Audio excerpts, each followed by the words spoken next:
Bismillahirrahmanirrahim. Assalamualaikum warahmatullahi wabarakatuh.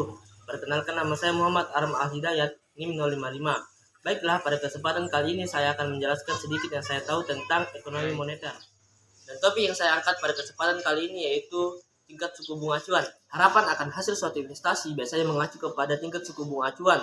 Tingkat suku bunga acuan yaitu tingkat suku bunga yang ditentukan oleh pemerintah Indonesia dan dirilis sebulan sekali oleh Bank Indonesia. Yang kemudian tingkat suku bunga acuan ini dijadikan acuan oleh bank-bank komersial. Suku bunga simpanan dianggap terlalu rendah, maka para investor akan mencari instrumen investasi lain baik di sektor keuangan maupun di sektor real. Itulah sebabnya mengapa kebanyakan modal itu mengalir di pasar saham dan di obligasi, sehingga membuatnya semakin bergairah.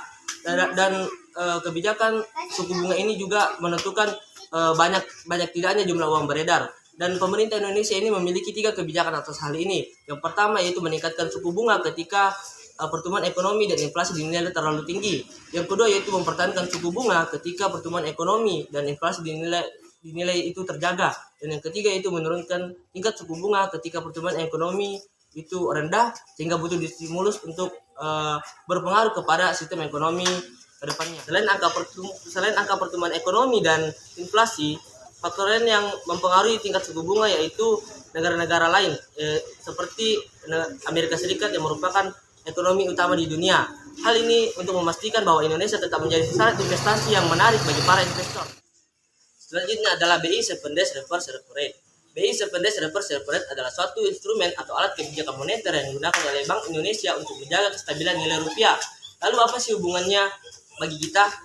Tujuan daripada BI 7 Days Reverse Repo Rate ini adalah untuk menjaga stabilisasi nilai rupiah, termasuk salah satunya adalah inflasi. Dengan BI 7 Days Reverse Repo Rate, Bank Indonesia ini harapannya bahwa lembaga-lembaga perbankan yang lain ikut juga menurunkan tingkat suku bunganya. Begitu pula sebaliknya, jika Bank Indonesia menaikkan BI 7 Days Reverse Repo Rate, Bank Indonesia ini harapannya bahwa bank-bank komersial atau bank-bank umum juga ikut menaikkan tingkat suku bunganya.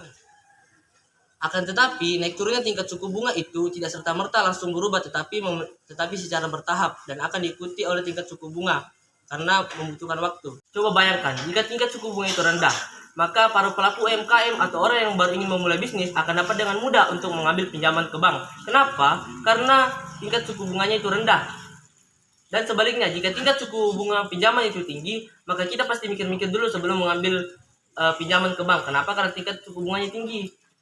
Lebih baik kita menabung daripada mengambil uang di bank. Itulah penjelasan materi dari saya, kurang dan lebihnya mohon dimaafkan. Wabillahi taufiq wal hidayah. Wassalamualaikum warahmatullahi wabarakatuh.